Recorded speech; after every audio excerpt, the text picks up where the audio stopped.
예, 녹화 다시 시작했습니다.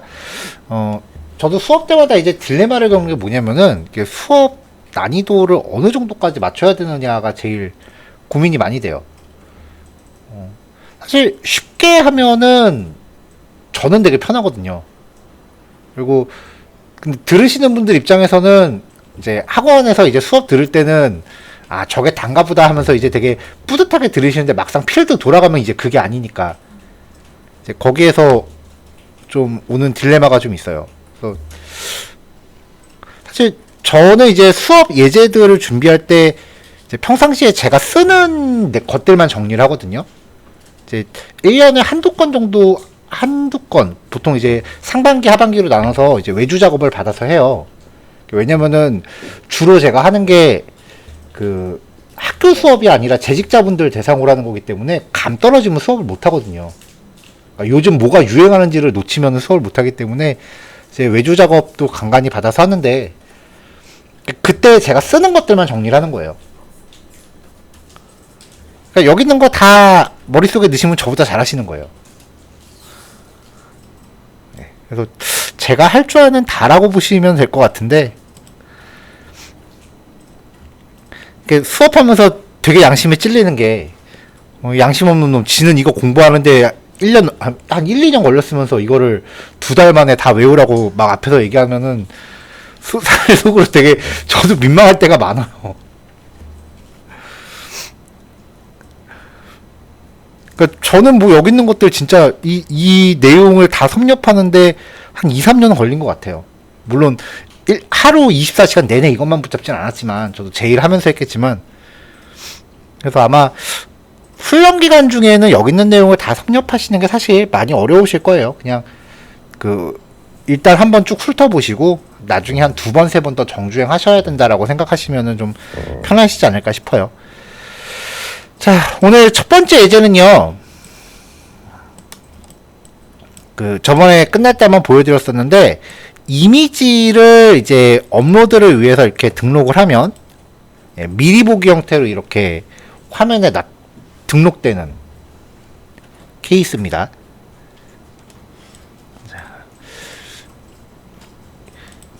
일단 이제 인풋 태그 자체를 이제 이미지 같은 걸로 파일 업로드 형식을 이렇게 이미지 같은 걸로 처리하는 과정이 들어가는데 사실 이것도 찾아보면은 별의별 게 다 있거든요. 근데 사실 파일 업로드하는 요소를 이렇게 이미지로 떼우는 거는 그냥 CSS 트릭이에요. 그래서 제가 웬만해선 자바스크립트 수업에서 CSS 설명을 잘 안 하는데 이 부분은 CSS도 좀 같이 좀 리뷰를 좀 할게요.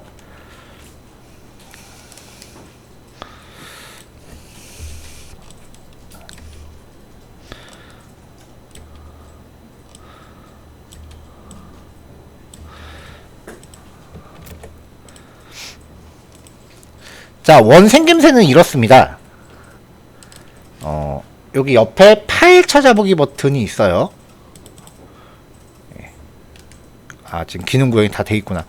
여기 얘가 이제 파일 선택 요소인데 인풋 타입 파일이라고 하죠. 인풋 타입 파일. 여기에 멀티플이라는 속성을 부여하면은 동시에 여러 개 파일 지정이 됩니다. 인풋 타입 파일, 원래 인풋 타입 파일은 한 번에 하나씩밖에 등록을 못 하는데 여기에 이제 멀티플을 부여하면은 동시에 여러 개 등록이 됩니다. 자, 그 다음에 이제 지난 시간에도 한번 말씀드렸었던 게 레이블 태그에 포 속성으로 인풋 태그의 아이디와 연결하면 그 의미가 이 레이블 태그가 이 인풋 태그의 제목이다라는 그런 의미가 돼요. 시멘틱적으로. 그리고 이제 기능적으로는 이 글자를 클릭했을 때 여기에 입력 커서가 들어가는 거 우리 지난 시간에 확인을 했잖아요. 타입이 파일일 때는 이 레이블을 클릭해도 파일 찾아보기 상자가 열려요. 그러니까 보통 이제 인풋 타입 파일을 넣으면은 이제 이렇게 나오니까 사실 이거 안 이뻐서 잘 안 쓰는데 레이블이 연결되면은 요 레이블을 클릭해도 찾아보기가 열려요. 이 레이블 안에 그냥 적당히 아무 이미지나 하나 넣은 겁니다. 버튼처럼 보이게끔요. 요 이미지 파일은 그냥 여러분들이 아무거나 넣으셔도 되고요. 꼭 이미지 아니어도 돼요. 그냥 여기 텍스트 넣으셔도 돼요. 자, 이렇게 레이블 태그를 걸었으면 이제 인풋 태그 디스플레이 논으로 숨겨버리면 끝나요. 그러면 인풋 태그는 없어지고 얘만 남겠죠. 하지만 찾아보기 하면은 파일은 선택할 수 있겠죠. 다예요, 이게.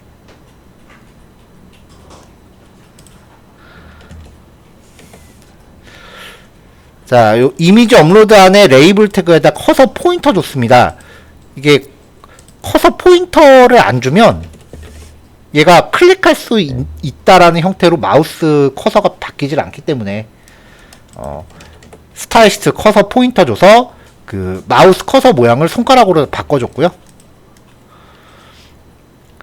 자, 그 다음에 여기 그 프리뷰 컨테이너 여기에 미리 보기를 표시할 건데요. 여기 콘솔 애프터라는 클래스는 지금 필요는 없네요. 얘는 지금 사용되지 않는 태그고요. 왜냐면 처음에 이거를 플루트 처리로 구현을 했다가 나중에 디스플레이 플렉스로 바꿨거든요, 제가. 그러면서 얘를 빼질 않았나봐요. 콘솔 애프터는 지금 필요가 없는 부분이고요. 자, 그럼 이제 여기에서 파일을 선택하면은 사용자가 선택한 이 파일들이 쭈루룩 이제 배열화됩니다. 그럼 그거를 반복문 돌면서 이미지를 화면에다 출력을 해줘야 되는데 여기에다 출력을 해주려면은 img 태그를 만들어야 되잖아요. 그래서 document.create element로 이미지를 만들어서 계속 넣어줄 거예요. 그럼 이제 이미지 파일들을 배치하는 과정에서 이 프리뷰 컨테이너한테 플렉스를 줬으니까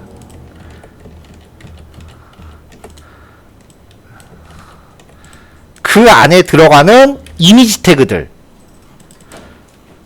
한테 디스플레이 속성을 블록으로 주면은 이 프리뷰 컨테이너 안에서 가로 배치가 되겠죠. 플렉스 걸었으니까요. 근데 이제 플렉스를 걸어놓고 플렉스 랩을 안 주면 이만한 상자에 만약에 배치될 수 있는 게 5개가 최대인데 이렇게 5개가 배치돼야 되는데 플렉스 랩을 안 걸면 6번째 게 줄바꿈이 되는 게 아니라 6번째 게 여기에 낑겨 들어가요. 다른 애들이 넓이가 좁아들면서. 플렉스 특성이 그렇더라고요. 그래서 자동 줄바꿈 플렉스까지 걸고요. 그 다음에 프리뷰는 사이즈 100, 테두리, 그 다음에 박스 크기 타입, 패딩이랑 테두리가 안쪽으로 들어가게, 마진. 자, 그 다음에 이제 img 태그에 저는 이거 알게 된 지 얼마 안 됐습니다. 사실 이 속성이요. 이 프리뷰가 img거든요. 자, 사이즈가 100x100이잖아요. 정사각형일 거라고요. 근데 여기에 들어가려는 이미지가 이마라타라고 하면 이걸 100x100에다 집어넣으면 이미지가 찌그러질 거 아니에요. 근데 오브젝트 핏에 커버라고 주면 이게 백그라운드 사이즈랑 속성이 똑같더라고요. 이렇게 주면은 딱 이렇게 적당하게 배치하고 나가는 부분 잘라버리는. 오브젝트 핏 커버하고 오브젝트 핏 컨테인 요 두 가지 속성을 주시면 마치 이미지가 적당하게 크롭된 것처럼 배치가 가능해서 갤러리 같은 거 쓸 때 많이 요즘 쓰고 있습니다. 자, 뭐 CSS는 요 정도로 했고요.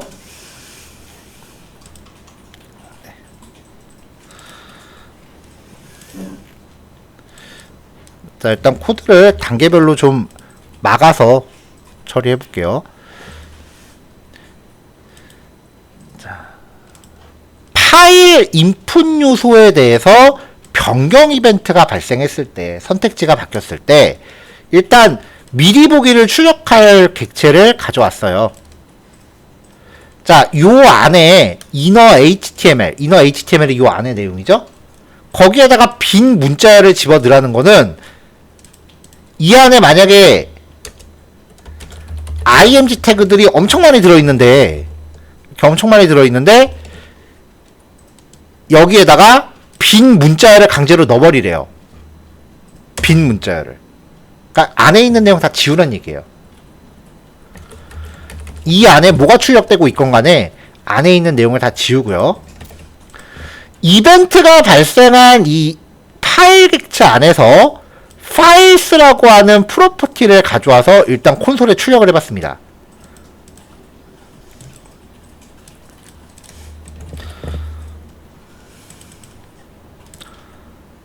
자, 이미지 파일 적당히 두 개를 이렇게 지정을 하면요, 파일 리스트라고 하는 객체가 나와요. 얘가 제이슨이에요. 형태가 괄호 모양이 중괄호잖아요.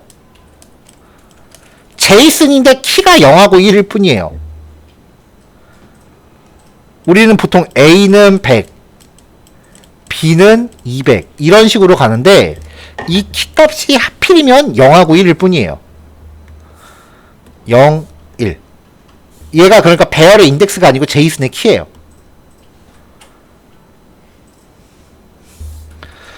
자, 이 안에 사용자가 선택한 파일의 정보가 들어 있습니다.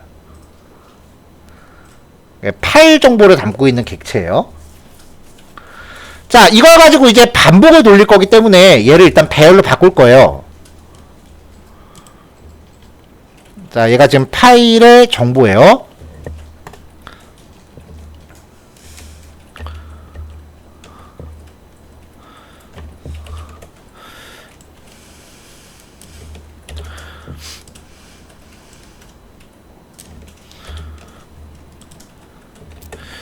자, 요 파일스를 array.from이라는 선택 주면은 배열로 바꿔줘요. 그거 갖고 반복 돌면서 원소 하나하나를 출력을 해봤습니다. 자, 이렇게 바꾸면은, 자, 얘가 지금 여기 콘솔.로그 V에 출력되는 게, 얘네가 되는 거죠.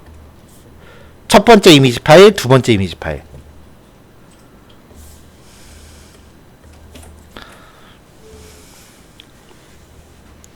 자, 그럼 얘를 img 태그에 출력할 수 있는 형태로 바꿔줘야 되는데, 그걸 바꾸는 자바스크립트 내장 기능이요, url.createObjectURL이라는 명령이에요. 예.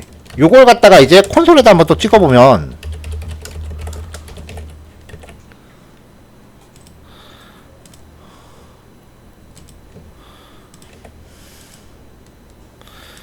자, 블롭이라고 한 다음에 이미지 파일에 이렇게 경로가 이렇게 표시가 됩니다. 클릭하면 직접적으로 접근할 수 있는 형태는 아니에요. 근데 얘를 img 태그에 넣어주면 나와요.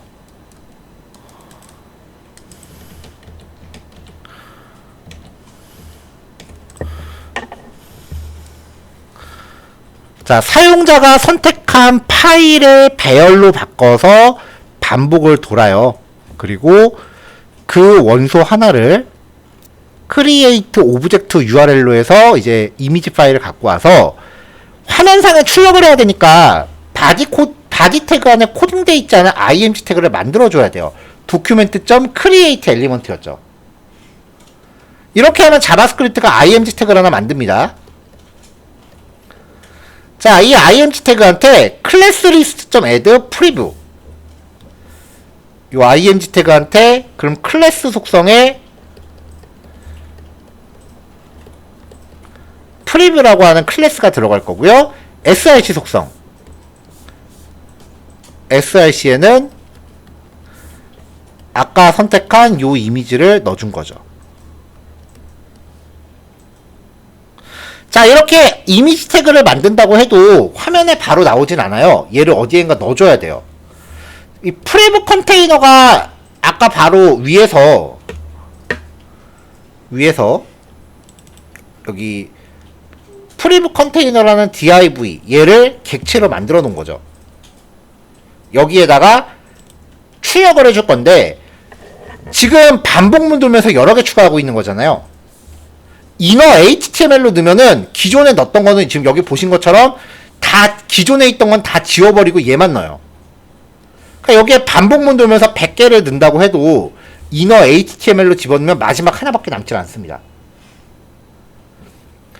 기존 거를 유지하면서 계속 뒤에다 추가해야 되니까 이때 사용할 기능은 append child죠.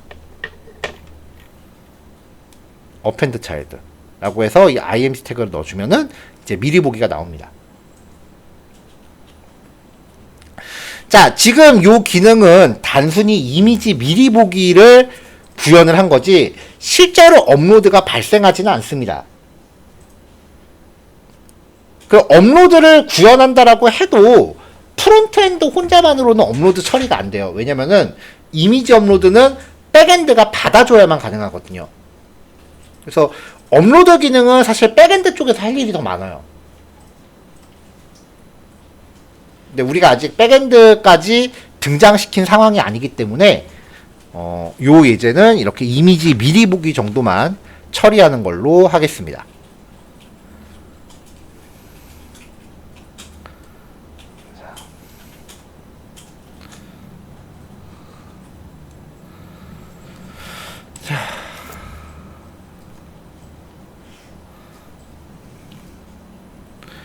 자, 일단 1교시는 요거 하나만 진행할게요. 근데 시간이 지금 평소보다 한 1, 20분 정도 이르잖아요. 다음 예제가 덩치가 되게 크거든요.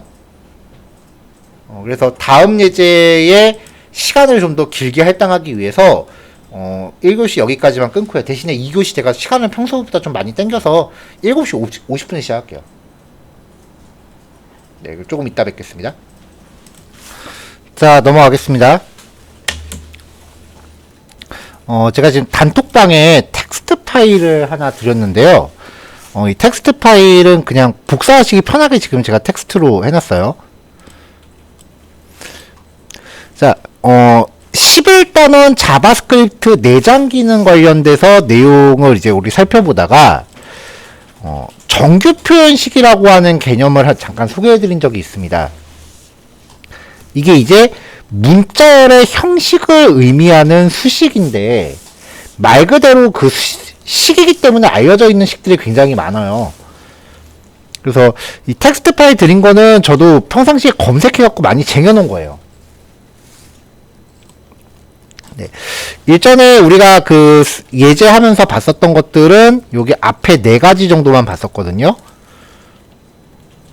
그래서 얘를 사용하는 방법이 자바스크립트에서는 정규 표현식을 표현할 때 따옴표 대신에 슬래시를 써요. 앞뒤를 이렇게 슬래시로 묶어놓고요. 얘를 사용해서 테스트라는 함수한테 내가 검사하고 싶은 내용을 전달하면 이 조건에 부합하면 true, 부합하지 않으면 false가 반환돼요. 그 앞에다가 느낌표를 붙이면 조건이 뒤집어지니까 파라미터로 전달한 문자열이 정규식에 부합하지 않는다면이라는 조건이 됩니다. 네, 이런 내용을 이제 확인을 했었는데 사실 이 기능은 웹페이지 제작하면서 되게 많이 쓰는 거잖아요. 그래서 이 기능들을 이제 이 정규 표현식 하나 단위로 함수로 묶을 거예요. 그래야 나중에 또 재사용할 수가 있으니까요. 자, 그 다음에 이제 함수를 묶는 과정에서 그러면 이제 크게 내용 검사, 이 내용 검사라는 카테고리 하나에 하위 기능들이 되게 많아지는 거죠. 뭐 한글 검사, 영어 검사, 숫자 검사, 이메일 검사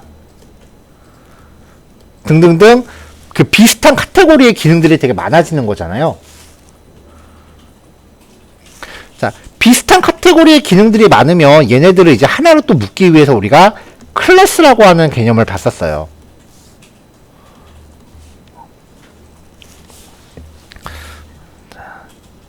그 클래스라고 하는 개념을 살펴보면서 봤었던 게 이제 싱글톤 패턴이라고 하는 형식이었습니다. 얘가 사실 그 말 그대로 패턴이기 때문에 뭐 이해를 떠나서 그냥 요 형식만 잘 기억하셔도 쓰는데 지장은 없어요. 딱 요것만 준비해서 클래스 이름은 일종의 카테고리 이름이라고 보시면 돼요. 그리고 이 코드를 그냥 통째로 복사 붙여넣기 해놓고 지금 체크한 요 부분들을 클래스 이름하고 맞춰서 똑같이만 변경해 주시면은 이제 싱글톤이라는 패턴이 하나 만들어져요. 그리고 나서 이제 이 안에 같은 카테고리로 묶고 싶은 함수들을 쭉 배치하면은 이게 하나의 모듈화가 됩니다. 이 싱글톤 패턴이라는 게 뭐냐면은 여기저기에서 계속해서 재탕하면서 써야 되는 건데, 그때마다 매번 얘네들을 그 웹브라우저가 새로 생성하면은 브라우저 입장에서는 삽질을 여러 번 하는 거잖아요. 그러니까 쉽게 말하면 싱글톤 패턴이라는 거는 브라우저 입장에서 삽질을 금지시키는 처리예요. 그래서 이 new해서 이 클래스의 객체를 한번 생성을 하는데 생성된 거를 여기에 보관하고 있는다는 거죠. 그래서 다음번에 new를 또 해야 될 시기가 되면은 그때는 아까 해놓은 게 존재하면은 new 안 하고 아까 해놓은 거 그냥 건너뛰어서 리턴을 하는 거예요. 네, 뭐 이 정도만 이제 개념적으로만 이해하셔도 싱글톤은 충분합니다. 자, 요거를 활용해서요, 그 전체 수업 예제 밖에 헬퍼라는 폴더를 만들 겁니다.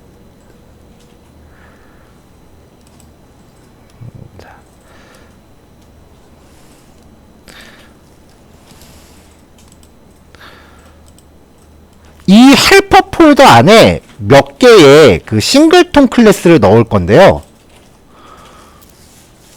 자, 이거 어렵습니다. 싱글톤 클래스를 넣을 건데, 이제 이 헬퍼 폴더 안에 있는 파일들을 이제 다른 HTML 파일들에서 이제 끌어다가 참조해서 쓰게 할 거예요. 실제로 저도 제 업무에 쓰고 있는 파일들이고요. 그래서 오늘 첫 번째로 할 거는 이 regex 헬퍼라고 하는 클래스고요. 이 클래스를 그 폼 요소의 마지막 단원에서 쓰려고 합니다. 그래서 각종 입력값 형태를 그 검사하고, 검사에 통과하면은 그냥 지나가는 거고요.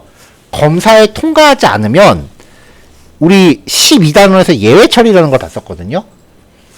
검사에 통과하지 못하면은 여기가 에러구나 라고 웹브라우저한테 이제 강제로 에러로 인식하게끔 할 거예요.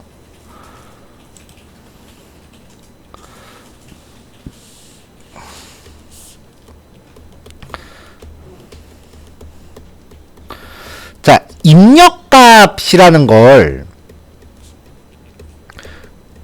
요청 변수라고도 불러요. 그래서 입력값이 잘못된 상황을 잘못된 요청 예외라고 해서 bad request exception이라고 이름을 지었습니다. 이 예외 상황을 담고 있는 그 파일을 같은 폴더 안에 exception helper라고 하나 만들 겁니다. 자, 그래서 exception helper를 임포트를 했어요. 자, 사실 이 클래스를 이제 저는 리액트에서도 조금 변형해서 또 똑같이 쓰고 있고요. 그 다음에 노드에서도 조금 변형해서 똑같이 쓰고 있어요. 그 이 regex helper 얘 같은 경우도 리액트에서도 약간 변형은 되지만, 리액트에 맞게 살짝 변형은 되지만 기본 구성은 똑같이 갑니다. 흐름이 어떻게 되냐면요,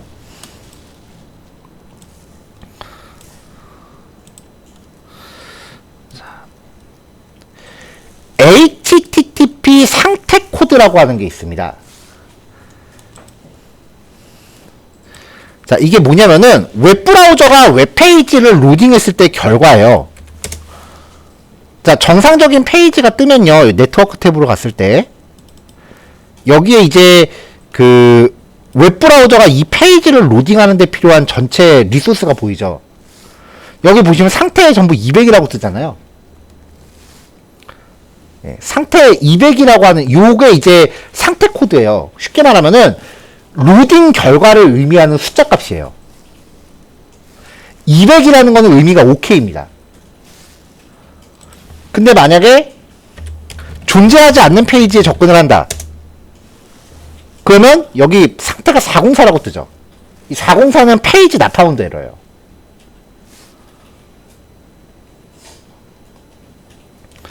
자, 이런 값들이 몇 가지가 존재해요. 되게 많은데 크게 몇 가지만 그 자주 발생하는 것들만 뽑아서 정리를 하면요.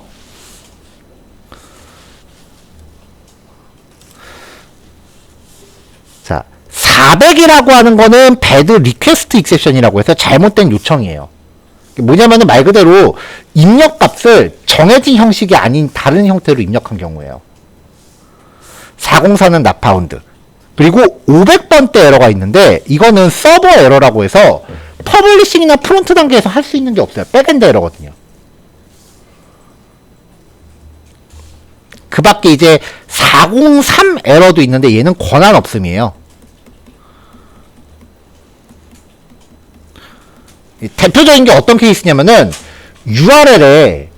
URL이 폴더까지의 경로를 지정했다 라고 했을 때 그럼 보통 그 폴더 안에 있는 index.html이 무조건 열리게 돼 있잖아요. 근데 그 폴더에 인덱스 파일이 없는 거예요. 그럼 열 수 있는 게 없겠죠. 그럼 403 에러가 떠요.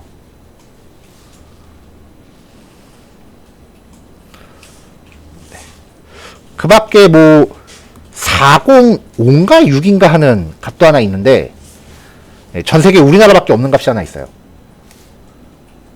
뭐냐면은 제가 사이트 주소를 몰라서 알아도 모른다고 해야 돼요.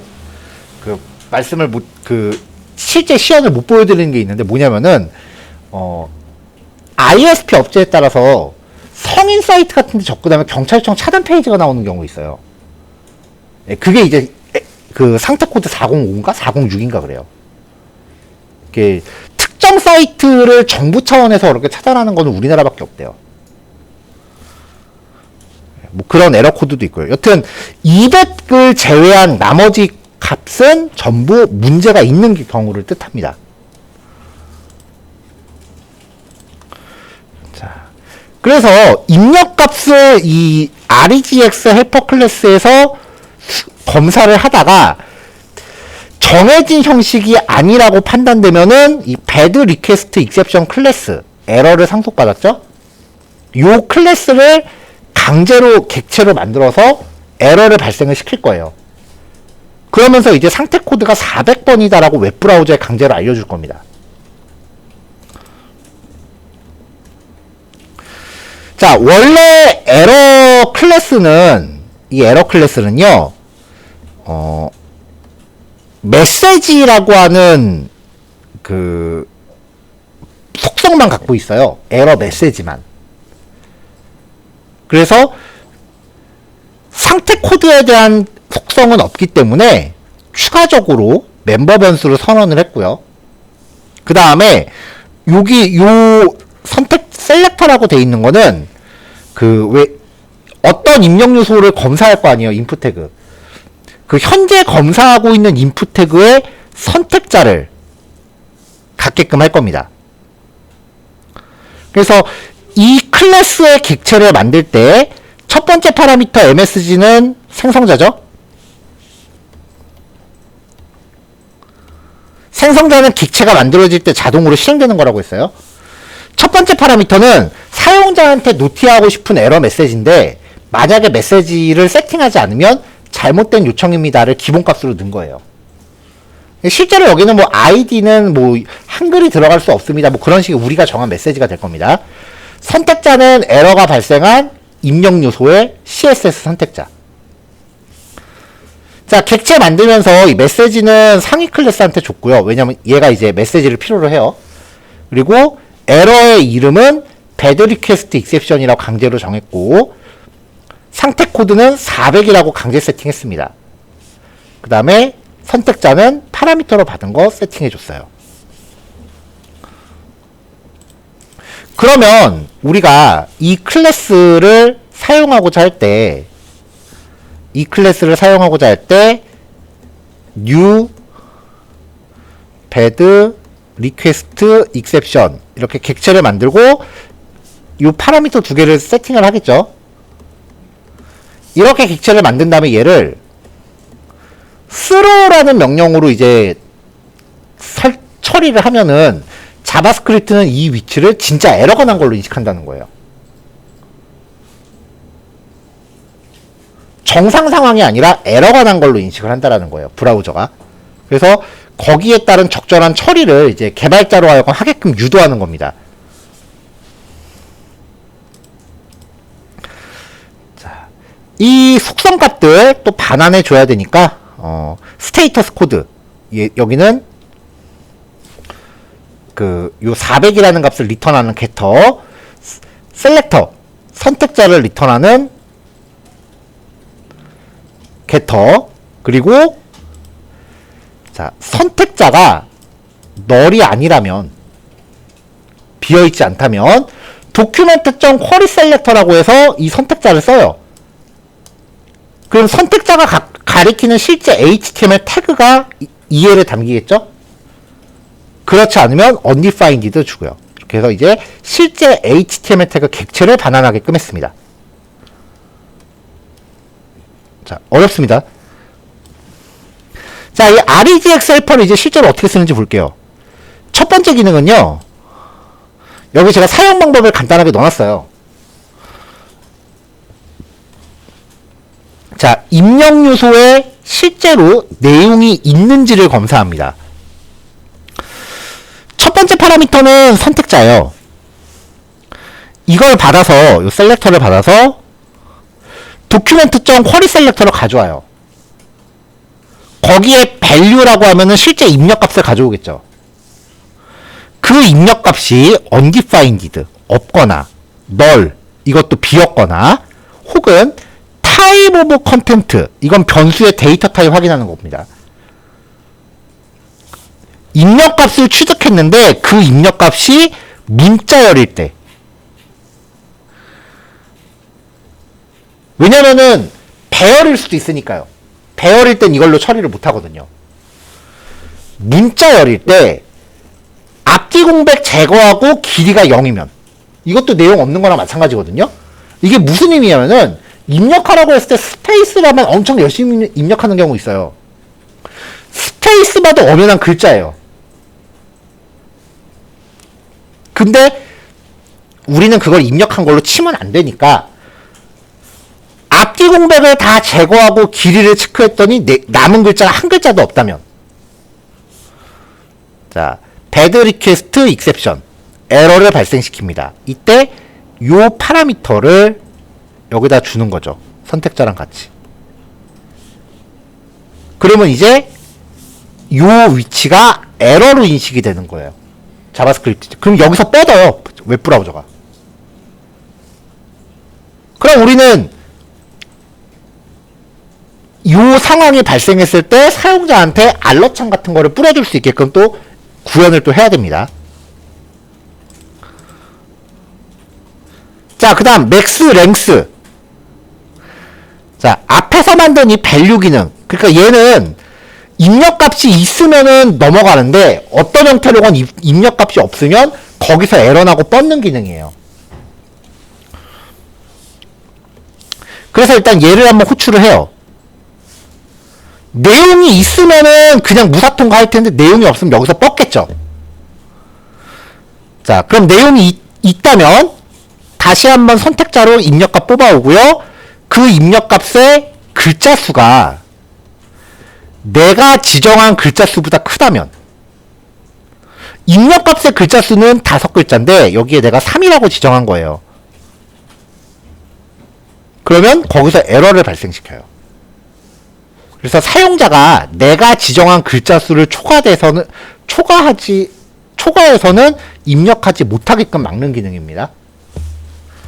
맥스 랭스가 있으면은 반대로 민 랭스도 있겠죠. 이거는 최소 입력해야 될 글자 수입니다. 부등호만 반대로 바꾸면 돼요.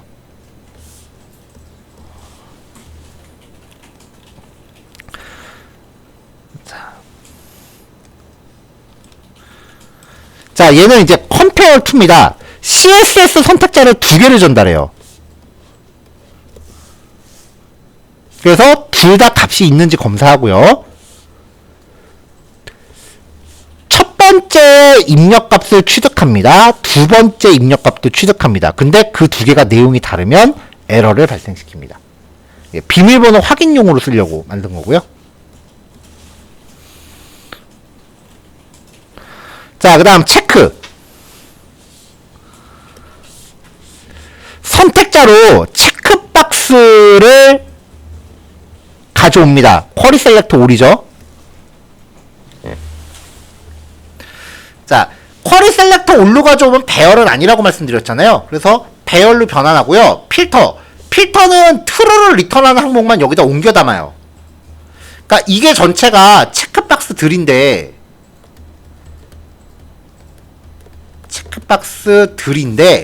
v.checked 선택 상황이 true인 항목만 여기다 옮겨 담아요. 그럼 결국 여기는 체크된 애들만 걸러지겠죠. 그걸 다 거르고 났더니 길이가 0이다. 한 개도 없는 거죠. 그럼 에러를 발생시켜요. 체크박스 중에 최소 한 개라도 선택해야 될 때. 근데 그런 경우도 있어요. 최소 몇 개 이상 선택하세요. 자, 같은 방식으로 체크박스를 이제 걸러내면서 체크된 것만 걸러냈는데 그 체크된 항목의 길이가 내가 지정한 숫자보다 크다면,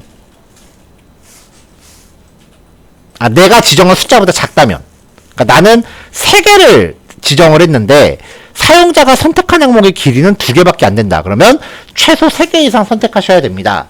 라고 메시지 뿌리면 되고요.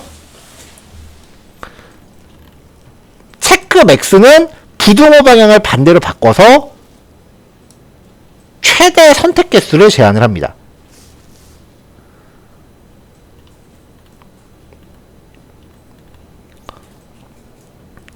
자, 그 다음에 얘는 함수 이름이 셀렉터로 되어 있는데요. 자, this.value 일단 입력값 있는지 확인하고요. 자, 파라미터로 정규표 현식을 받아요. 아까 제가 메모장에 처리해드렸던 그 정규표 현식 중에 하나를 받는 거예요. 자, 얘를 일로 받는 거죠. 그래서 요거를 가지고 검사를 하는데, 검사할 내용은 이 파라미터로 전달된 선택자가 의미하는 입력 요소의 내용을 공백 제거해서 처리합니다. 그럼 이 셀렉터가 의미하는 인풋 태그의 입력 값이 전달받은 정규표 현식에 부합되지 않으면 에러를 발생시켜요. 그러니까 요 마지막 파라미터에 얘네들을 주면은 이 형식에 부합하는지를 확인하겠다는 건데, 뭐 기능을 만들긴 했는데 문제는 얘를 계속 파라미터로 줘야 된다는 거죠. 사실 이거를 만드는 이유가 이 정규표 현식 앞으로 들여다보기 싫어서 이거 안 쓰고도 검사하고 싶어서 만든 거거든요. 그래서 이 셀렉터라는 거를 만들어 놓고 얘한테, 자, 지금 dis.selector랑 파라미터 셀렉터가 구별이 되기 때문에 이름이 똑같아도 되는 거예요. dis.selector는 우리 집 안에 있는 셀렉터고, 그냥 셀렉터는 내 개인적인 선택 변수니까요. 자, 얘한테 파라미터로 전달된 요 2개를 그대로 토스하고요. 마지막 내용인 정규표 현식을 여기다 박아버렸어요. 그러면은 num이라는 함수를 호출하면은 요 정규표 현식으로 입력 내용을 검사하고 맞지 않으면 에러를 발생시키겠죠.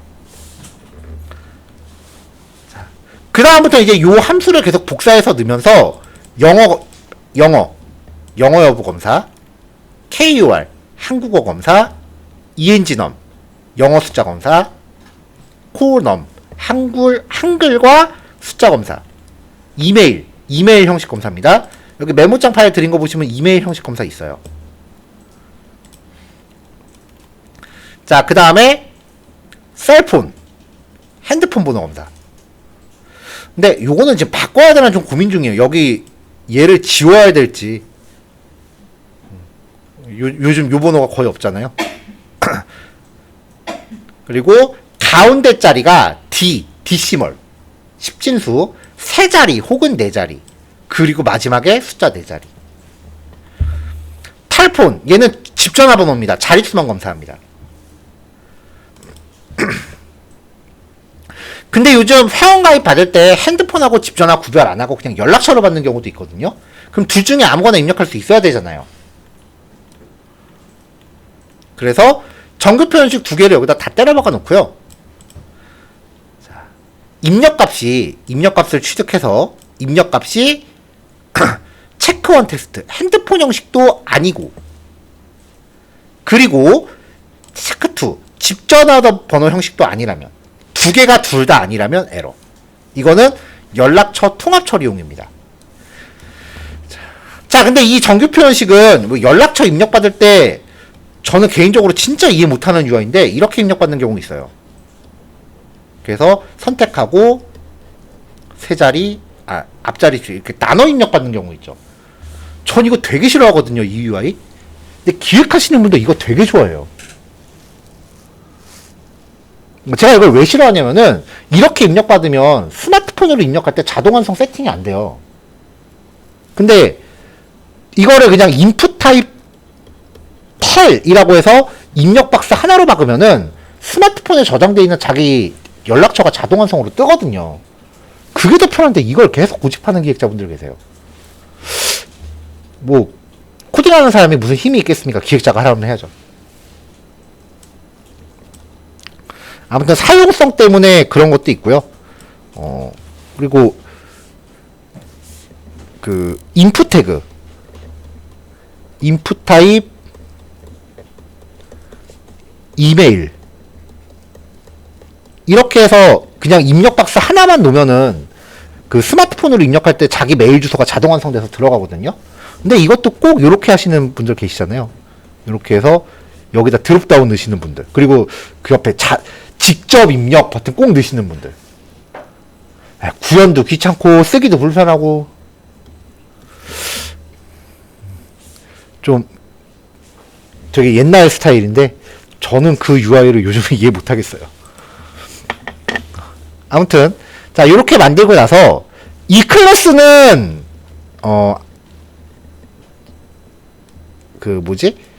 실제로 지금 자바스크립트에 대한 경험을 지금 쌓아가시는 과정이라고 하면은 바로 받아들이시기 좀 부담되는 내용이실 것 같아서 배포 자료에 제가 이 클래스는 소스 자체를 넣었어요.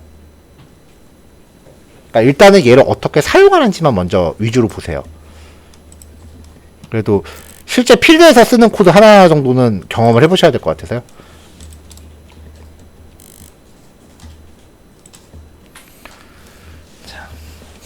자, 간단하게 회원가입 페이지를 만들었습니다. CSS 설명을 생략할게요. 자, 네임은 조인폼, 아이디도 조인폼이고요. 그 다음에 각각의 입력 태그에 아이디로 이렇게 선택자들 지정해 놨습니다. 비밀번호 확인, 얘는 이름, 그리고 이메일, 그 다음에 연락처. 성별 같은 경우는 이제 젠더라는 이름의 라디오 버튼으로 처리해 놨고요. 수강 과목, 서브젝트라는 네임 속성으로 이제 다중 접근할 수 있게끔 여러 개 중에 하나 선택할 수 있게 체크박스를 넣습니다. 그러니까 경험할 수 있는 패턴을 많이 넣어놓은 거예요. 그리고 서브밋 버튼 눌렀어요. 자, 그럼 이제 아까 만들었었던 그 REGX 헬퍼라는 모듈을 EX6 방식으로 가져올게요. 자, 상위 폴더의 헬퍼 안에 REGX 헬퍼잖아요. 이미지 경로 참조하시는 거랑 똑같아요. 그러니까 만약에 그 헬퍼 파일이 저와 다른 경로의 파일을 놨다라고 하시면 여기서 경로를 맞춰주시면 됩니다. 그러면 이제 이 REGX 헬퍼가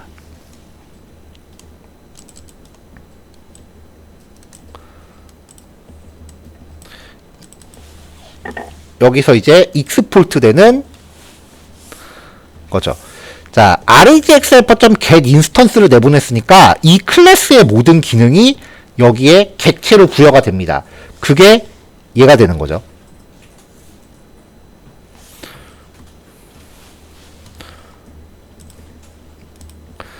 자, 조인폼에 대해서 서브밋 이벤트가 발생하면은 페이지 전송을 못하게 2.풀이벤트 디폴트로 묶어버립니다. 그리고 트라이로 감싸요, 다. 트라이라고 하는 거는 이제 이 안에서 코드를 수행하다가 뭔가 에러가 발생했다. 라고 하면은 그 즉시 중단하고 캐치로 뛰는 기능이에요. 우리 예외 처리에서 봤었어요. 예외 처리라고 하는 단원에서 트라이 캐치라고 해서요. 트라이안을 수행하다가 문제가 발생하면 그 즉시 캐치로 뛴다. 이렇게 정리를 했었습니다. 흐름을 잘 보세요. 일단 메서드를 하나만 넣을게요.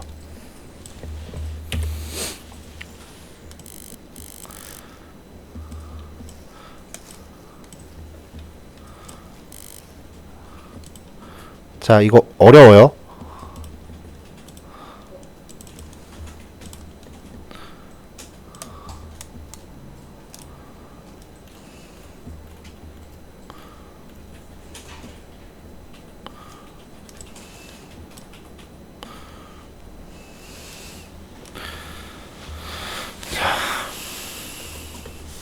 자, REGX 헬퍼가 갖고 있는 value라는 함수를 호출했어요. 그게 얘입니다. 얘한테 샵 유저 아이디, 샵 유저 언더바 아이디라고 주고요. MSG는 아이디를 입력하세요라고 줬어요.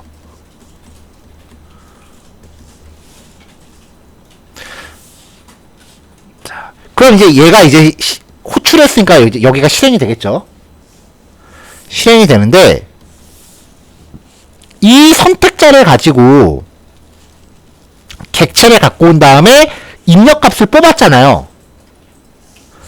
입력값이죠.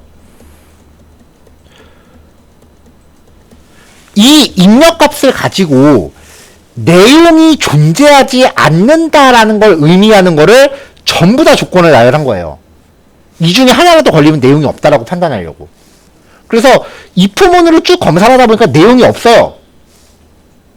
내용이 없으면 new bad request exception 하면서 요 메시지 값을 첫 번째로 넣어주고 선택자를 두 번째로 넣습니다.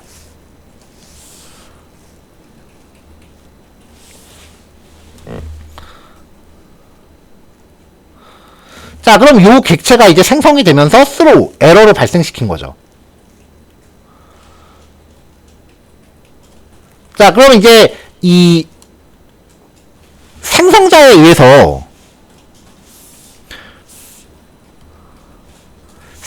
의해서 이 MSG 값은요.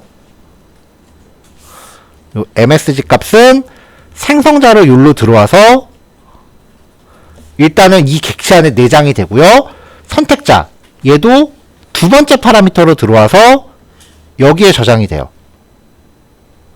생성자에 여기다 복사하게끔 돼 있어요. 그러니까 여기서 전달한 이 정보가 만약에 문제가 생겼다면 이 bad request exception 객체에 저장이 된 거예요. 문제가 안 생기면 여기 그냥 지나가겠죠. 근데 문제가 생기면 보낸 정보가 이 bad request exception 객체 안에 세팅이 돼요. 자, throw 구문을 만났다라는 거는 여기가 에러로 인식된다는 거고요. 그 말인즉슨 얘도 에러라는 거예요.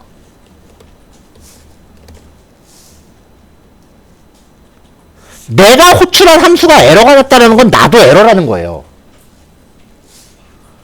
트라이 안에서 에러가 발생했으니까 캐치로 뛰겠죠. 이때 요 2는 bad request exception 요 객체가 2로 들어옵니다. 화살표를 잘못 껐네요. 캐치에 2로 들어와요.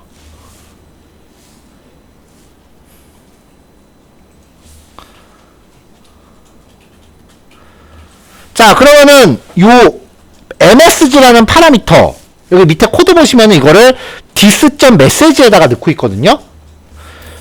그러니까 이 객체를 통해서 메시지를 뽑으면은 그 메시지는 얘예요.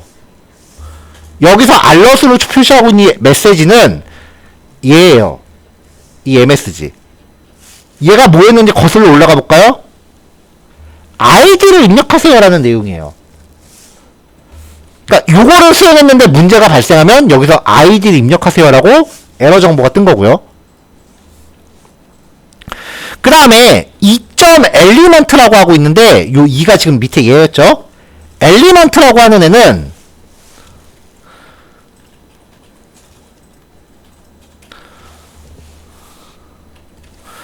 이 전달받은 선택자를 갖고 만드는 HTML 객체입니다. 그 HTML 객체의 내용을 비워버리고 강제로 포커스를 줍니다. 자, 이게 이런 흐름으로 돌아가요. 사족 다 빼고 그냥 직관적으로만 이야기를 하면요. 자, 이 밸류 함수의 기능은 입력값이 있나 없나 검사하는 건데, 만약에 입력값이 없다면 요 내용을 알러창으로 뿌려주고요. 요 선택자를 가지고 내용 지우고 포커스를 강제로 넣어줍니다. 이거는 에러 내용을 콘솔에다 찍은 거니까 얘는 없어도 돼요. 전체적으로 지금 이벤트를 처리하기 위한 콜백 함수 아니기 때문에 입력을 중단시키기 위해서 리턴, 처리 종료합니다.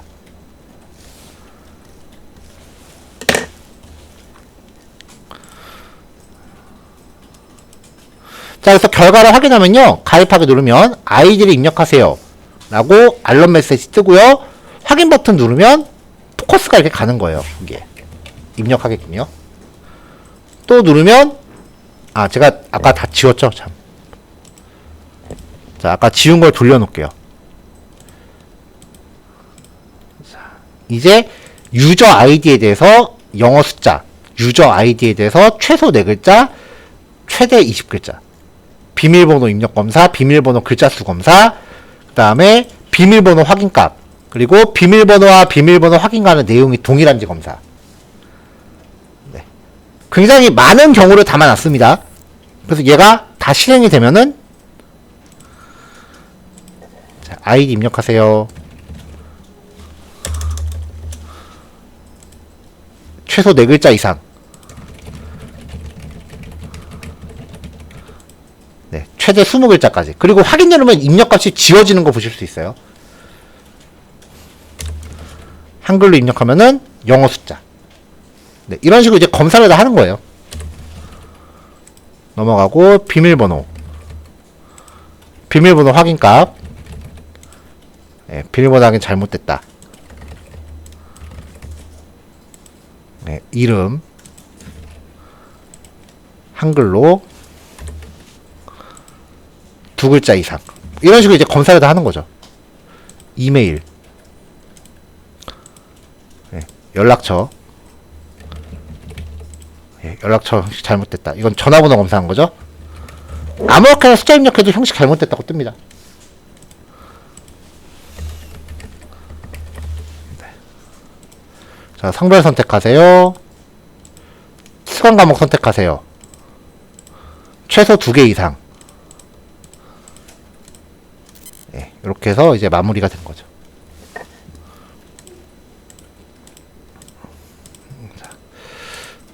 자, 요런 식으로 검사하는 형식이 있고요. 그 다음에 또 다른 형식은 저는 이렇게 메시지 창을 일일이 뿌리는데 여기에 밑에다가 에러 메시지를 이렇게 빨간색으로 텍스트로 표시하는 유형도 있죠. 그건 이제 오픈소스 라이브러리들도 꽤 많이 나와 있는데 사실 저는 개인적으로 그거 되게 싫어하거든요. 왜냐면은 에러 메시지가 뜨는 순간 이게 화면이 커지니까 스크롤바가 자꾸 위아래로 왔다 갔다 하면서 튀더라고요. 그게 정신이 없어서 저는 그걸 잘 안 써요. 그래서 저는 좀 이렇게 좀 메시지 창 형식으로 구현하는 거를 이제 선호하는 편입니다. 자, 전체적으로 흘러가는 원리는 자바스크립트 예외 처리예요. 아까 제가 그 화면에서 소스 여러 개 열어놓고 이제 화살표로 쭉 그었는데 그 영상 녹화 잘 되고 있으니까 그 부분은 좀 오랫동안 그 여러 번 보시면 될 것 같고요. 만약에 흘러가는 원리는 지금 당장은 그 관심 없다 하시면은 지금 HTML 따라서 사용하는 방법만 아시면 돼요.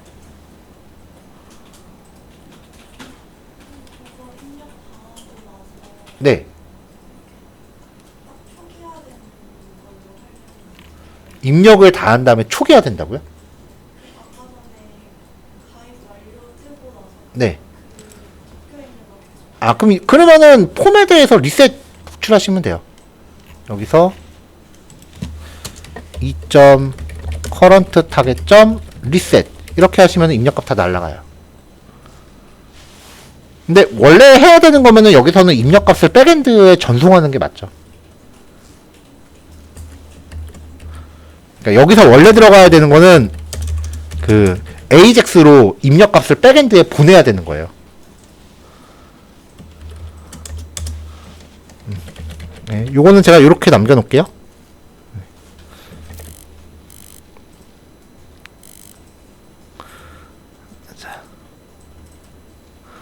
자, 까마득 하시죠. 네. 그러니까 오늘 제가 수업 시작할 때 그 먼저 오프닝으로 드렸던 얘기가 사실 요 예제를 염두한 거예요. 이게 요 예제가 과연 그 수업에서 다루는 게 맞는가 안 맞는가를 제가 아직도 솔직히 판단을 못 하겠어요. 근데 여기 오신 분들은 이 수업 내용을 지금 실제 업무에 적용하는 게 목표이신 분들이시기 때문에 실제 업무에서 쓰는 코드를 보여드리는 게 맞는 것 같다라고 생각을 하다가도 이게 한두 번 봐서 정리가 좀 힘드실 수도 있는데 라는 생각이 들면은 좀 개인적인 딜레마입니다. 그래도 아직까지는 그냥 꿋꿋하게 하고 있어요. 그래도 확실하게 얘는 한 번에 이해되긴 좀 어려운 수준 코드긴 해요. 뭐 제가 만든 거긴 하지만 난이도가 좀 높은 코드이긴 해요. 일단은 한번 경험해 보시는 것만으로도 충분히 의의가 있을 거라고 생각을 합니다. 9시 10분에 뵐게요. 자, 다음 내용 넘어갈게요.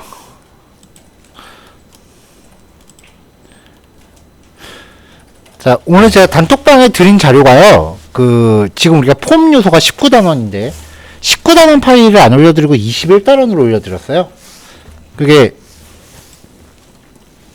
20단원은 파일 개수가 좀 되거든요. 그래서 오늘 남은 시간에 소화를 다 못할 것 같아서 비교적 개수가 작은 21단원으로 올려드렸어요.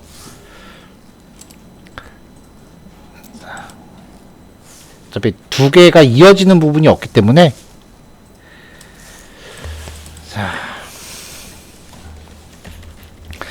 자, 자바스크립트로 코딩할 때의 그 한계점은요.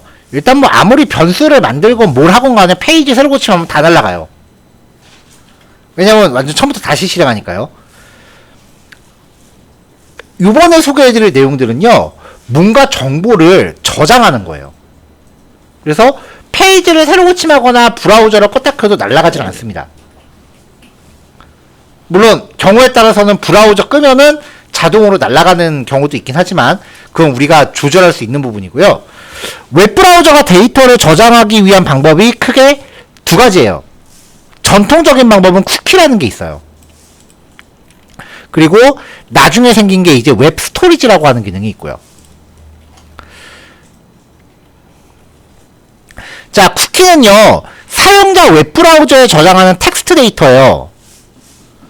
그러니까 모든 사용자가 각각 자기만의 최적화된 정보를 저장할 수 있어서요, 개인화 기능 구현하는 데 많이 씁니다.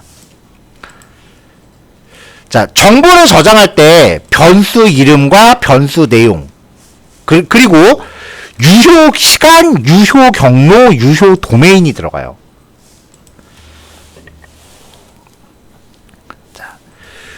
유효 경로 같은 경우는 특정 폴더를 지정하면은 변수 값이 그 폴더 안에서만 살아요. 근데 내가 만드는 사이트에서 특정 폴더에서만 변수 값을 읽을 필요는 없기 때문에 보통 유효 경로는 슬래시 하나로 때웁니다. 최상위 폴더니까 전체에서 쓰겠다는 거고요. 유효 도메인은 설정을 안 하면은 브라우저에 표시되는 도메인, 딱 거기에서만 인식이 돼요. 원래 쿠키는 도메인 단위로 저장이 되거든요. 그러니까 이게 어떤 일이 발생하면은 따따따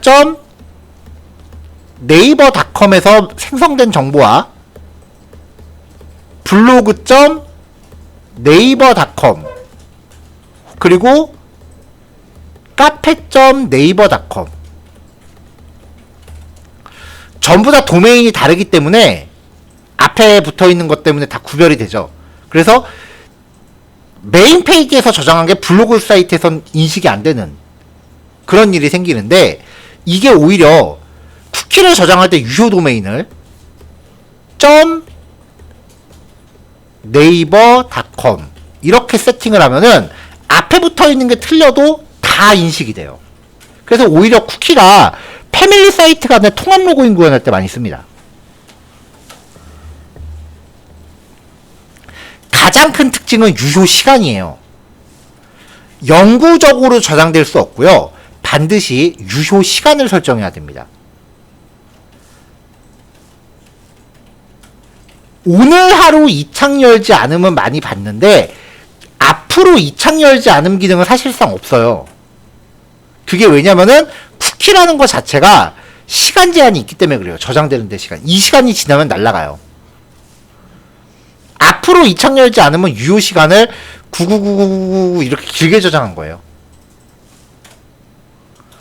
자, 유효 시간은 초 단위로 기록하고요. 만약에 시간을 설정하지 않으면 브라우저를 닫기 전까지만 유지가 되고 브라우저 닫으면 날아가고요. 시간을 0으로 설정하면 즉시 삭제입니다. 0보다 큰 숫자로 설정하면은 그 초가 지나기 전까지는 브라우저를 껐다 켜도 유지돼요. 자, 뭐 유효 경로 말씀드렸고 슬래시만 쓴다. 그 다음에 도메인에서만 유효하다. 그래서 조금 전에 패밀리 사이트 설정하는 거 이야기했죠. 장점은 거의 대부분의 브라우저, 모든 브라우저가 다 지원을 합니다. 단점은요, 매 HTTP 요청, 이게 무슨 말이냐면 페이지를 이동할 때마다 저장돼 있는 모든 쿠키를 싹 다 그 백엔드로 전송을 해버려요. 그래서 백엔드 입장에서 많이 쓰면 약간 부담이 될 수도 있는데 사실상 뭐 큰 부담은 아니고요. 장점은 그래서 프론트엔드에서 저장한 걸 백엔드도 같이 쓸 수 있다는 얘기예요. 반대로 백엔드에서도 쿠키를 저장할 수 있어요. 그럼 그걸 프론트엔드에서도 읽을 수가 있어요. 근데 용량이 작아요. 약 4KB 정도밖에 안 돼요. 대용량 저장은 못하고요. 암호화가 되질 않아요. 그래서 사용자 정보가 도난될 수도 있기 때문에 쿠키는 보안이 요구되는 정보는 따로 기록하시면 안 돼요. 그래서 쿠키를 제일 많이 쓰는 게 오늘 본 상품. 이거는 유효 시간을 하루로 설정하면 내일 되면 다 날아가잖아요. 그리고 오늘 하루 이 창 열지 않음. 특징이 전부 제한 시간이 걸려있는 기능들이에요. 그 다음에 이제 굉장히 복잡한 메커니즘을 통해서 쓰긴 하는데 이제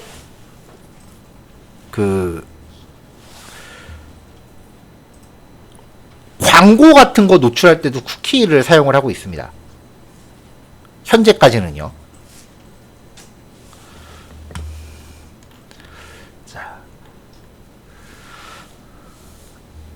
자, 두 번째 기능은 HTML5가 나오면서 추가된 건데요. 웹 스토리지라는 거예요. 크게 로컬 스토리지와 세션 스토리지로 구별이 되는데요. 저장할 때 키와 밸류 형태로 저장이 돼요. 다른 잡다한 정보 없고요. 얘는 클라이언트, 즉 웹브라우저의 정보를 저장하고요. 이 웹 스토리지는 로컬, 즉 웹브라우저에만 정보를 저장하고 백엔드에 절대 전송을 안 해요. 그래서 이 웹 스토리지에 저장된 거는 백엔드가 알 수가 없어요. 자, 로컬 스토리지하고 세션 스토리지로 나뉘는데 로컬 스토리지는 클라이언트에 대한 정보를 영구적으로 저장합니다. 딱히 사용자가 웹브라우저 설정 가서 정보 삭제하지 않는 이상 영구적으로 저장이 되고요. 세션 스토리지는 브라우저를 닫으면 즉시 삭제가 됩니다. 자, 장점은 백엔드에 불필요하게 데이터를 전송하지 않아요. 그리고 저장 가능한 데이터 용량이 커요. 거의 한 5메가 정도 돼요. 단점은 HTML5를 지원하지 않는 브라우저는 못 쓴다는 건데 현재는 거의 없다고 봐야 되고요.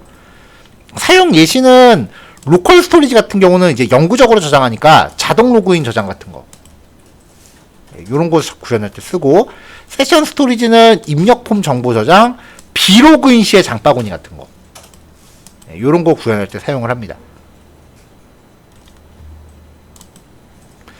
자, 그래서 이제 쿠키부터 볼게요.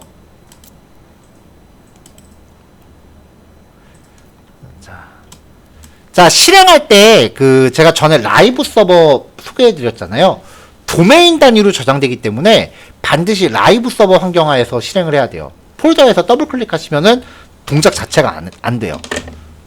21단원부터 우리 중간 때까지 들어가는 단원들은 라이브 서버 환경이 아니면, 쉽게 말하면 FTP에 업로드해서 실제 온라인 상태를 확인하지 않으면 동작 자체가 안 되는 기능들이에요.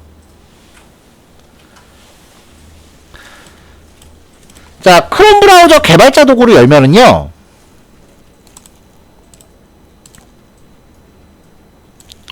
여기 애플리케이션이라는 탭이 있는데요, 여기 보시면 그 저장되는 공간들이 보여요. 이 중에 쿠키를 열면은 현재 웹브라우저가 접속하고 있는 이 사이트가 보이고요. 지금은 아무것도 없죠. 자, 네임. 이 첫 번째 이 드롭다운은 저장할 정보의 변수 이름으로 쓸 겁니다. 네임. 그리고 유효 시간 10초 잡을게요. 자, 이렇게 하고 세이브. 자, 그러면 이제 새로 고치면 들어와 있죠. 10초 안에는 계속 새로 고치면도 남아 있어요. 10초가 지나면 자동으로 날아가요. 지금 새로 고치면서 날아갔죠? 에이지. 얘는 유효 시간 10초 얘도 잡을게요. 또 저장해서 세이브. 새로 고치면 있죠? 자, 요 시간 안에는 10초 안에 얼른 껐다 켜야 되는데, 브라우저를 껐다 켜도 10초가 글쎄 지났나요? 그럼 30초로 하죠. 세이브. 자, 저장되어 있는 거 확인했고요. 브라우저를 껐다가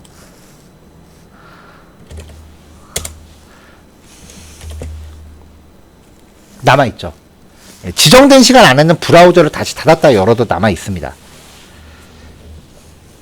그래서 보통 이제 그 리액트 같은 거 보면은 이 쿠키나 스토리지를 써서 많이 나오는 예제가 그 체크리스트 만드는 거, 투두리스트 예제들이 되게 많이 돌아다녀요. 그게 왜냐면은 그 뭐지, 리액트 프로그래밍의 정석인가? 뭐 그 책에 그게 예제가 있어요. 그래서 만약에 그 관련된 예제 보시면 출처가 그 책이다라고 생각하시면 될 것 같아요. 자, 이렇게 저장되어 있는 정보가 있고요. 그 다음에 30초 지났나? 이거. 네, 이렇게 이제 정보를 저장을 하고요. 저장돼 있죠? 리드 누르면은 이 정보를 가져다가 이제 이렇게 출력하도록 했습니다. 쿠키는 쓰는 방법이 조금 복잡하기는 해요. 자, 버튼 눌렀을 때, 자, 세이브라는 버튼을 눌렀을 때요. 세이브 버튼 눌렀을 때 클릭, 쿠키 네임 요거죠? 예. 배열이잖아요. 0번째, 1번째죠. 자, 쿠키 네임 객체 가져와서 쿠키 네임의 선택된 위치, 둘 중에 하나겠죠. 요 둘 중에 밸류. 그래서 네임이 됐건 에이지 됐건 가져옵니다. 이게 쿠키 네임 추즈, 선택된 쿠키 이름. 이걸 변수명으로 쓸 거예요. 쿠키 이름이요. 자, 같은 방식으로 쿠키 타임, 저장될 유효 시간에 대해서도 이렇게 지정을 했고요. 쿠키 바, 여기는 인풋 타입 텍스트죠. 저장할 내용 값 가져왔습니다.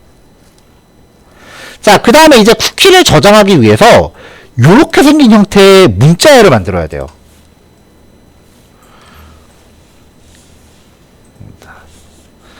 자, 이름 이퀄 값 세미콜론, 패스는 한 다음에 저장 경로 슬래시 세미콜론, 그 다음에 맥스 에이지는 뭐 초, 5초, 뭐 이런 식으로 문자열을 만들어줘야 돼요. 근데 이때 한글 데이터는 그냥은 저장은 안 되기 때문에 인코딩을 다 거쳐줘야 됩니다. 물론 한글을 저장할 일도 거의 없지만요. 자, 그래서 변수 이름 인코딩 했고요. 이퀄, 변수 이름 넣고 이퀄, 그 다음에 저장할 값 세미콜론 찍고요. 띄어쓰기는 굳이 안 해도 돼요. 그 다음에 패스는 슬래시 세미콜론, 그 뒤에 시간을 선택했다면 맥스 에이지는 한 다음에 선택된 값, 시간값. 자, 이렇게 해서 저장된 문자열을 콘솔로 일단 한번 찍어봤어요. 저장하기 전에.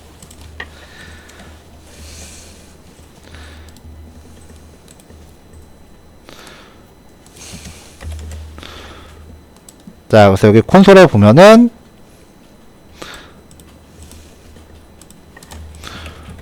자, 이렇게 하면 이런 식의 문자를 수단과 방법 안 가리고 만드시면 돼요. 이렇게 만들어진 문자를 document.cookie 하고서 대입해주면은 저장됩니다. 그리고 document.cookie라고 하는 값을 지금 통째로 알러스로 출력했거든요. 자, 일단 name을 30초 동안 하나 저장하고, 하나 저장됐고, age도 30초 안에 얼른 저장할게요. 자, 그럼 두 개가 저장된 거죠. 읽어서 출력하면 한꺼번에 이렇게 다 튀어나와요.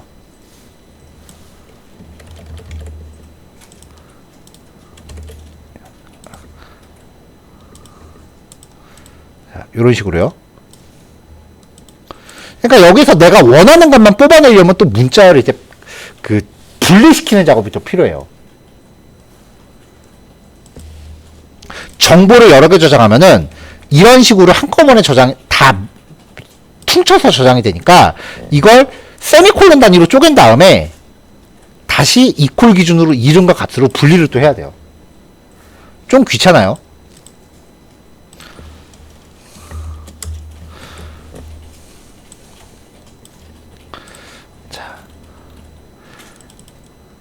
자, 그래서 이제 쿠키 헬퍼라는 이름의 싱글톤 객체를 또 하나 만들었습니다. 얘는 한번 코딩해 보시는 게 나을 것 같아서 제가 얘는 이제 따로 길진 않거든요. 넣어드리진 않았는데 얘도 헬퍼니까 그냥 코드 전문을 그냥 톡방에 이렇게 넣어 놓을게요.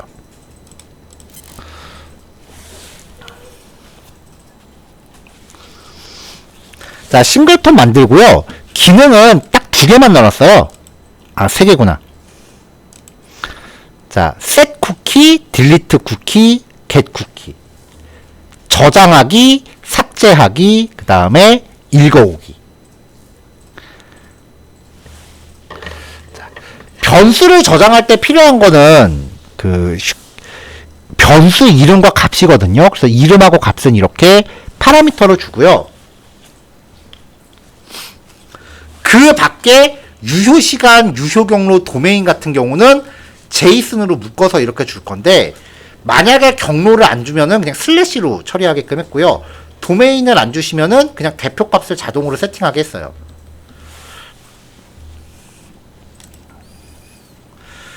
자, 그래서 만약에 이 옵션스 안에 패스라는 게 undefined면은 강제로 이렇게 슬래시로 설정했고요.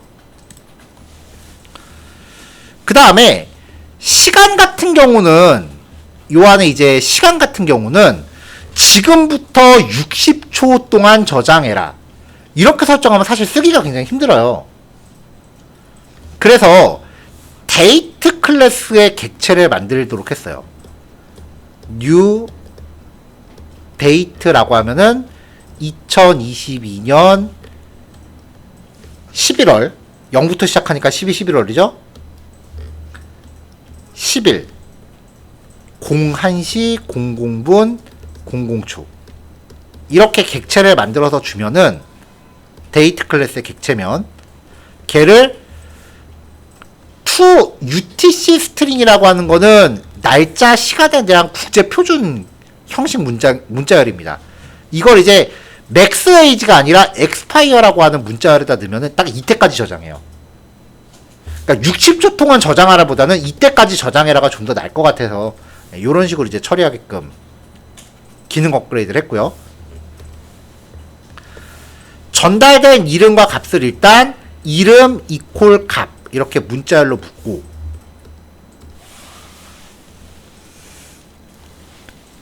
그 다음에 이 옵션 정보를 가지고 for인으로 반복 돌립니다. 그럼 이 옵션 키는 제이슨의 이름이죠. 이 업데이티드 쿠키라는 변수에다가 세미콜론 찍어주고 일단 이름 덧붙여요. 그리고 그 안에 있는 값을 뒤에 또 이퀄 붙이고 덧붙여요. 그러니까 뭐냐면은 이게 A, B 여기에는 C 콜론 100, D 콜론 200 이렇게 전달이 됐다면 일단 여기에 의해서 A 이퀄 B라고 만들고요. 그 다음에 이 제이슨 객체만큼 반복 돌면서 세미콜론 찍고 일단 이름을 뽑아서 여기다 붙인 거죠. 그리고 거기에 대한 값, 이름에 대한 값 100을 뽑아서 이퀄 찍고 true가 아니면 이퀄 찍고 그 다음에 값을 넣습니다.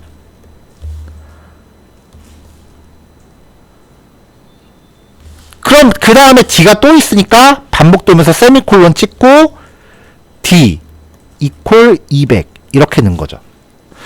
근데 여기서 좀 애매모호한 코드가요. 이 옵션 밸류, 즉 이 값이 true가 아닐 때만 처리해라 라고 되어 있거든요. 이게 무슨 코드냐면요. 느낌표에 이퀄 두 개가 붙으면 데이터의 종류까지 다 비교한다고 했었죠. 만약에 느낌표에 이퀄 이렇게 하면 이거나 요렇게 두 개짜리를 쓰면은 일반적인 숫자인데 0이 아닌 숫자는 true와 같다고 인식을 해요. 우리 처음에 그 변수 데이터 타입 얘기했을 때 얘기했었던 거거든요. 0은 false라고 인식을 해요. 그러니까 내가 저장하고 싶은 값은 100인데 그냥 저장하면은 여기에 true하고 적히더라고요. 그래서 그걸 방지하려고 불린 값이 아닐 때만 처리해라 라고 문자열 생성을 지정을 했습니다. 자, 그러고 나서 이제 저장을 했어요. 삭제할 때는 쿠키 이름만 알면 되고요. 값은 뭐가 됐건 상관없고 시간만 0으로 지정하면 즉시 삭제니까.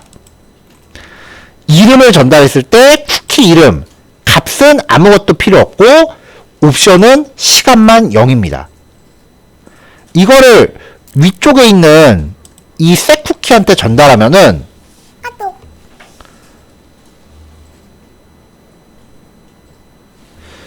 자, 이름, 값은 어차피 삭제할 거니까 필요 없고 시간이 0으로 설정됐기 때문에 요런 이름을 갖는 쿠키를 즉시 삭제합니다.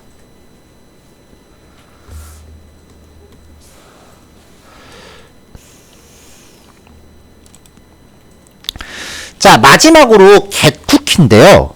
얘가 아까 이름이 name은 땡땡땡 세미콜론 찍고 그 다음에 age는 또 땡땡땡 이런 식으로 한꺼번에 저장이 됐었거든요.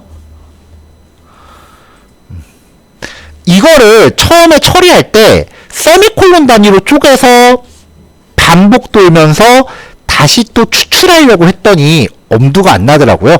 그래서 이거는 저도 인터넷 검색했어요. 정규 표현식을 써갖고 요거를 이제 제이슨 형태로 분리하는 정규 표현식을 찾았더니 요런 코드가 이제 제시가 돼서 저도 인터넷 검색해서 가져온 겁니다. 그래서 요 기능을 쓰면은 저장되어 있는 쿠키를 그 키와 밸류 형태의 제이슨으로 분리해서 값만 뽑아줍니다. 그러니까 전달된 이름이 매칭되는 그 이퀄 옆에 내용을 뽑아서 리턴하는 기능이에요. 자, 실제로 활용만 어떻게 하는지 보시면 될 것 같아요. 그래서 그 다음 기능은요. 페이지를 열면 일단 이런 식으로 div 레이어를 하나 놨습니다. HTML이 실행되면요. 일단 쿠키가 저장되어 있나 저장되어 있는지 않나를 검사를 해요. 저장되어 있지 않다면 이렇게 div를 화면에 표시하고요. 이걸 체크하고 닫기를 누르면은 쿠키 값을 생성을 합니다. 자, 닫기를 누르면 자, 슬래브 칠할게요. 쿠키 값이 있죠. 이 쿠키 값이 있는 동안은 팝업을 열지 않습니다. 15초 지나면은 쿠키가 삭제되기로 했으니까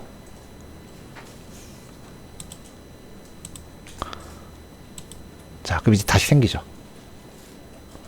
그래서 지정된 시간 동안 팝업창 열지 않습니다. 팝업창을 표시하기 위한 그 스타일 시트입니다. 요즘은 실제 팝업 잘 안 띄우고 이렇게 div 레이어로 많이 쓰잖아요. 포인트는 일단 기본적으로 숨긴 거예요. 디스플레이 돈. CSS 상으로 숨기고요. 그 다음에 얘가 지금 팝업창 레이어입니다. 여기 점 팝업이라고 돼 있죠? 얘가 지금 팝업창이에요.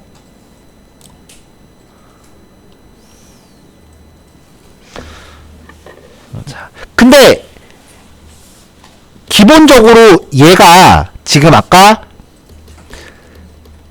디스플레이 속성이 논으로 지정되어 있었잖아요. 논으로 지정되어 있었죠? 자, 쿠키 헬퍼 가져왔고요. 페이지가 열리면서 노팝업이라는 이름의 쿠키를 일단 가져와요. 근데 가져온 결과가 결과값이 없다면 undefined는 정의되지 않았다잖아요. 노팝업이라는 이름의 쿠키를 가져오도록 했는데 결과값이 없다면 쿼리 셀렉터로 점 팝업이라는 클래스를 갖는 대상의 스타일 속성의 디스플레이를 블록으로 바꿉니다. 그럼 여기가 블록으로 바뀌니까 얘가 화면에 표시가 되겠죠. 자, 이 팝업 안에 버튼이 있고요. 노 오픈이라는 이름의 체크박스가 있습니다. 클로즈 팝업을 클릭했다면, 자, 클로즈 팝업을 클릭했다면 아까 점 팝업의 스타일 점 디스플레이를 논으로 바꿔요. 요 팝업 창 자체. 어차피 얘는 닫기 버튼이니까 일단 닫기는 해야 될 거 아니에요. 그 다음에 노 오픈이라는 이름을 갖는 체크박스가 체크된 상태라면 set 쿠키 노 팝업이라는 이름의 쿠키 값은 뭐가 됐건 상관없어요. 왜냐하면 얘는 저장돼 있는지 저장돼 있지 않는지만 보는 거기 때문에 여기 값은 뭐라고 하고 상관없어요. 이걸 15초 동안 유효하게 합니다. 자, 그럼 이제 체크박스를 선택하고서 버튼을 누르면은 노팝업이라는 이름의 쿠키가 지금부터 15초 동안 저장이 돼요. 새로 고침하면은 다시 시작할 거 아니에요. 그러면 일단 요 값이 15초 동안은 만들어져 있다는 거죠. 그러면 undefined가 아닌 상태가 되니까 건너뛰어요. 표시가 안 되는 거죠. 자, 오늘 하루 이착열지 않은 이 시간 옵션을 하루에 해당하는 초로 설정하신 거예요. 설정한 거예요. 이게 60초, 60분, 24시간에서 하루를 의미하거든요. 네, 아마 쿠키를 쓰는 거는 아마 요게 제일 많이 쓰는 코드일 겁니다.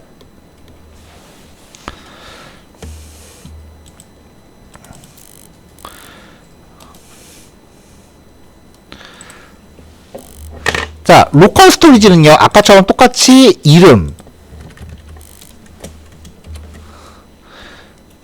저장, 그 다음에 에이지, 저장. 자, 여기 저장 용량 보면 로컬 스토리지라고 있죠. 여기 선택하면은 이름과 값이 저장이 돼 있어요. 여기서는 아무리 새로 고침을 해도 안 날아가고요. 유효 시간도 없습니다. 그래서 로컬 스토리지는 브라우저 껐다가 다시 키면 여전히 남아있어요. 껐다 켜도. 자, 리드 하면은 이름을 읽어와라. 에이지를 읽어와라. 혹은 에이지를 리무브, 지워라. 이름을 지워라. 자, 다시 저장. 클리어, 다 지워라. 이렇게 명시적으로 삭제 관련된 기능을 호출하지 않는 이상 브라우저에 영구적으로 저장됩니다. 물론 사용자가 여기서 계속 강제로 지워버리면 어쩔 수 없기는 해요.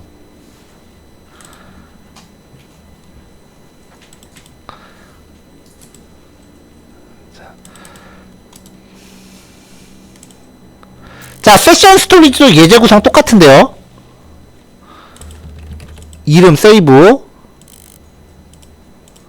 세션 스토리지, 그 다음에 에이지. 뭐 브라우저에 뭐가 따로 저장하고 있는 게 있네요. 에이지. 자, 얘네들은 브라우저를 끄면은 자동으로 다 날라가요. 그래서 브라우저를 껐다가 다시 실행하면은 예, 날라가고 없죠. 얘는 그 라이브 서버가 강제로 설정하는 값인가봐요. 쿠키는 다소 처리 메커니즘이 좀 복잡해요. 근데 로컬 스토리지는요 되게 쉬워요. 자, 저장 버튼 누르면 일단 저장할 변수의 이름을 가져와야 되니까, 이름을 설정해야 되니까 요 키에 대해서 선택 항목 값을 가져옵니다. 변수 이름이죠. 근데 실제로는 저장할 변수의 이름을 이렇게 드롭다운해서 선택해서 갖고 오는 게 아니라 그냥 내가 타이핑해서 넣기 마련이에요. 그리고 value, 저장할 값입니다. 이 항목에 입력값 가져옵니다. window.localstorage.setItem, setItem 변수 이름 값. 그러니까 내가 뭔가 변수 값을 저장하고 싶다면 여기에다가 변수 이름 두 번째 파라미터로는 저장할 내용 이렇게 세팅하시면 돼요. 수단과 방법 안 가리고. 그러니까 여기에 들어갈 이 정보는 뭐가 됐건 상관이 없어요. 그러니까 여러분들이 이렇게 직접 문자열로 이렇게 타이핑해서 저장하셔도 되고, 사용자의 어떤 입력값이 저장되게끔 유도하셔도 되고, 뭐가 됐건 저장하셔도 돼요.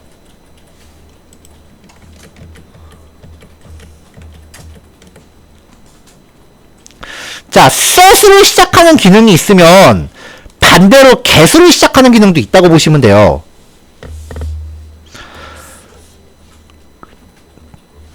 자, window.localstorage로 접근하는데 자바스크립트 기능의 앞에 윈도우는 생략할 수 있다고 그랬었습니다. 그러니까 그냥 localstorage.setItem이라고 하셔도 돼요. 밑에처럼요. 자, 여기는 드롭다운의 선택 항목을 가져와서 그거를 getItem 가져와라. 그러니까 위쪽에 있는 요 드롭다운이 내가 저장하고 싶은 변수의 이름을 지정하는 기능이에요. 그래서 name이라는 이름으로 저장된 변수값을 가져와라. age라는 이름으로 저장된 변수값을 가져와라. 네, 그렇게 명령을 내린 거고요. remove item. 자, 여기에도 이제 name이거나 아니면 age 둘 중에 하나를 주는 거죠. name이라는 이름의 데이터를 지워라. 혹은 age라는 이름의 데이터를 지워라. 마지막으로 local storage clear 싹 다 지워라. 자, 로컬 스토리지라는 거는 영구적으로 저장되는 기능이라고 그랬죠? 브라우저를 강제로 컴퓨터에서 지워버리기 전까지는 영구적으로 저장됩니다. 자, 세션 스토리지는요, 이 로컬 스토리지라는 단어만 세션 스토리지로 바꾸시면 끝나요. 똑같아요. 그러니까 동작 방식만 다른 거지, 코딩하는 방법이 똑같아요. 그래서 예제 그대로 다 복사한 다음에 여기 단어만 세션 스토리지로 다 바꿔줬습니다.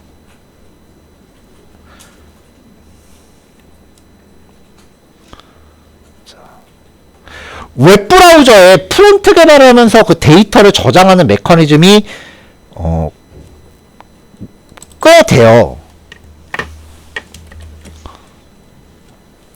로컬 스토리지, 세션 스토리지, 쿠키 요게 이제 가장 일반적인 거고, 인덱시드 DB랑 웹 SQL이라고 하는 게 있어요.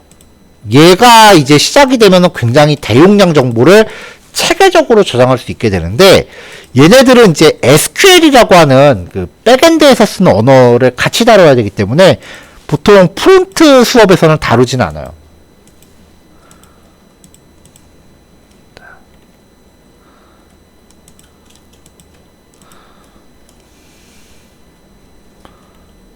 결제 핸들러.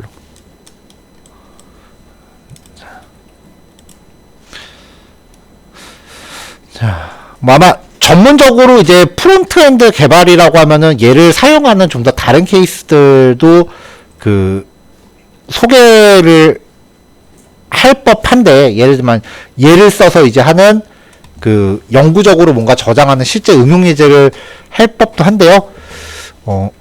이 과정 자체가 이제 퍼블리싱에서 프론트로 막 넘어가는 준비하는 과정이라고 생각하고 설계했기 때문에 데이터 읽기 쓰기는 그 개념적인 정도만 정리를 했습니다. 근데 팝업 열기는 되게 많이 쓰이는 예제라서 그냥 요 코드 통째로 복사해서 쓰셔도 될 정도 수준으로 예제를 준비한 거고요. 로컬 세션 스토리지는 그냥 개념적인 정도로만 정리하실 수 있게끔 준비를 했어요. 자, 오늘 내용은 요거까지입니다. 5분밖에 안 남았네요. 자, 여태까지 했었던 내용들이 그 폼 요소까지는 이제 HTML 태그에 대해서 관여하는 거였고, 20단원부터는 HTML 태그를 벗어난 부분이에요. 예를 들면은 오늘 본 이 데이터 읽기 쓰기는 HTML하고 연관이 있는 게 아니라 뭔가 내용을 저장하고 읽어오고 그런 부분이었잖아요. 그래서 앞으로의 내용들은 HTML이 아니라 웹브라우저 자체와 관련된 기능들이에요. 그래서 다음 시간에 이제 20번 단원 할 텐데 되게 재미없어요, 이거. 근데 안 해놓으면 좀 아쉬운 것들이요. 이런 거요. 위경도 뽑아오는 거. 사실 웹브라우저는 위도경도밖에 뽑아올 게 없어요. 여기에 하나 더 들어가면 고도 정도 있어요. LBS 기능은 위경도가 다예요. 이걸 이제 지도 같은 데로 넘겨서 하는 건데, 지도 연동 같은 거는 이제 라이브러리 활용하는 거니까 좀 노노의 얘기죠. 그리고